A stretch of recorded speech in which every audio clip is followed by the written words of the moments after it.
Representative Miller, does the, would you say the composition of the commission is a good representation of the state's faith community as a whole? So we tried our best to put everyone that we thought needed to, but look, we're open to amendments to add anyone who think they would like to participate. Okay. We definitely don't want to leave anyone out. That's why we included the NRA and the Louisiana Shooting Association.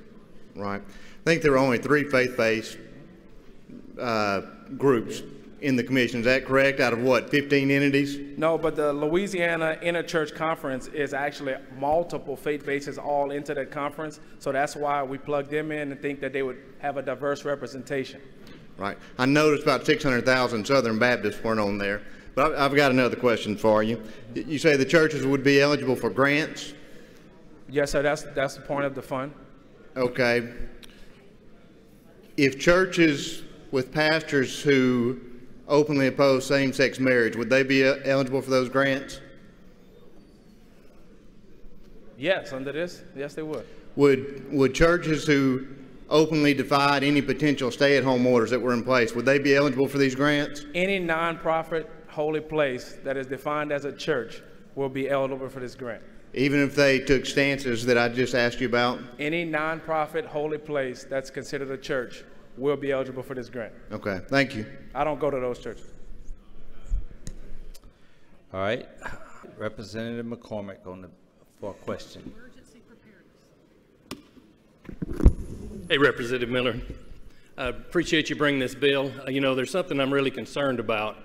You know, during the shutdown, we've considered the church non-essential.